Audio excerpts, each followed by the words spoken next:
In a not-so-surprising incident, Republicans are calling for a total ban on the H-1B temporary visa system, signaling a sweeping effort to overhaul the U.S. immigration framework.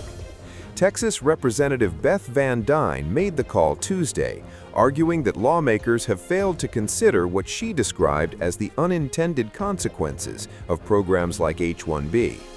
Speaking to conservative commentator Benny Johnson, Van Duyne said the program must either be stopped immediately or completely rewritten. She warned that the H-1B visa, as it exists today, cannot continue, and claimed it has been taken advantage of and has harmed American workers. The H-1B program was created in 1990 to allow U.S. companies to temporarily hire foreign workers in specialty occupations, including technology, engineering, finance, and professional services. For decades, the program has been defended as a way to fill gaps in the American workforce. Even President Donald Trump has said H-1B visas can be necessary to address shortages of domestic talent. But under the Trump administration, the program has come under increasing pressure. New restrictions have tightened entry rules, expanded screening requirements, and imposed a controversial $100,000 fee on new applications. That move has sparked legal challenges from several U.S. states. By early 2025, an estimated 730,000 H-1B holders were living and working in the United States. Major employers include tech giants such as Amazon, Meta, and Microsoft, along with firms in finance and consulting. Supporters of the program point to its economic impact. Advocacy group FWD.US estimates H-1B workers contribute $86 billion annually to the U.S. economy and pay roughly $35 billion in taxes. Critics argue the system favors large corporations, suppresses wages, and displaces American workers by importing foreign labor. Van Duyne says phasing out H-1Bs is part of a broader strategy to go after the immigration system itself, including repealing the 1965 Hart-Celler Act, the law that reshaped U.S. immigration by ending national origin quotas. She insists the H-1B program has hurt American workers. Other Republicans are echoing those calls. Representative Marjorie Taylor Greene has announced plans to introduce legislation to aggressively phase out H-1Bs, calling it an end to the mass replacement of American workers. Meanwhile, the Trump administration continues to roll out new changes, including enhanced screening and social media vetting that took effect this week. What began as a debate over visas is now a fight over jobs, borders, and the future of America's workforce.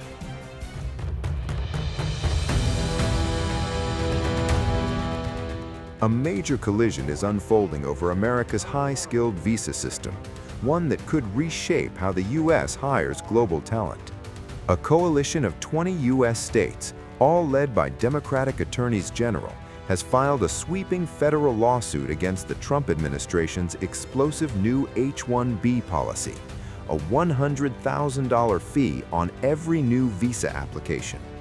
A price that universities, hospitals, and tech firms say is unlike anything America has ever imposed on employers. The lawsuit, spearheaded by California Attorney General Rob Bonta, argues that the rule is illegal, unconstitutional, and pushed through without any of the procedures required by federal law. Currently, employers pay $960 to about $7,600 in combined regulatory fees for an H-1B petition. Jumping to six figures? State officials call it unprecedented, unjustified, and unlawful. The states argue that the Department of Homeland Security overstepped its authority, imposing a fee Congress never approved and bypassing the mandatory notice and comment process under the Administrative Procedure Act. But the legal battle is only the start.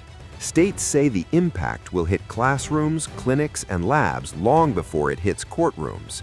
Notably, nearly 70% of H-1B workers are from India. Supporters of the fee insist it will stop misuse of the visa system and protect U.S. jobs. Democrats counter that it will do the opposite, deepening shortages in critical sectors and undermining U.S. competitiveness at a time when the global tech race is accelerating. This case joins several others filed in recent weeks, including one by the U.S. Chamber of Commerce and leading business groups. Hearings are expected soon, setting up a crucial test of how far a president can go in reshaping immigration policy, and of the tension between protecting domestic labor and competing in a global economy. And this courtroom fight is playing out against a backdrop that has stunned Washington. Because while the U.S. is tightening visas for foreign workers, America's biggest tech companies are making some of the largest investment pledges in India's history. In just 3 days, Microsoft announced a $17.5 billion expansion. Amazon unveiled a $35 billion plan through 2030. Google committed $15 billion for a massive AI-first data center in Andhra Pradesh. Add an Intel-Tata chip-making partnership, and the total crossed $85 billion in just 3 days. The optics? Politically explosive. These announcements landed exactly as the Trump administration moved to tighten the H-1B system, a program big tech depends on to hire highly skilled professionals. For Trump's MAGA base, the timing looked like a betrayal. Instead of bringing jobs back, big tech appears to be moving capital and future employment overseas. Actor James Woods, a prominent supporter, vented on X. Amazon commits $35 billion to India? Now imagine what 1 million jobs could do for struggling Americans. The anger taps into something deeper. Trump allies like Stephen Miller have long argued that restricting H-1B visas would force companies to hire Americans first. But critics say the opposite is happening. Firms are avoiding U.S. immigration hurdles altogether by building teams abroad, exporting jobs instead of importing workers. And the numbers back it up. In 2025 alone, the U.S. tech sector shed nearly 200,000 jobs, including 10,000 layoffs at Microsoft, even as the same companies doubled down on India. Tech CEOs, many of them of Indian origin, argue that the global expansion strengthens U.S. companies overall. Microsoft's Satya Nadella says India's growth fuels demand for American software and cloud services. But the shift is unmistakable. India is emerging as the world's next big tech powerhouse. Microsoft's plan includes new hyperscale data centers, including one in Hyderabad that goes live in 2026. Amazon aims to create 1 million jobs and enable $80 billion in exports for Indian small businesses. Google's $15 billion investment is its biggest yet in India. Intel's $14 billion agreement with Tata Electronics will boost India's semiconductor ecosystem.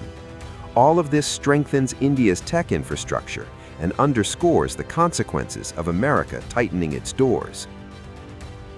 And amid this $85 billion investment frenzy, one detail slipped under the radar. Trump Media and Technology Company, the president's own company, announced an $11 billion investment in Telangana's Bharat Future City. A striking irony given Trump's past comments dismissing India's economy and criticizing U.S. companies for shifting operations there. The clash is clear. As America pushes foreign talent away, global tech, including American tech, may be heading somewhere else.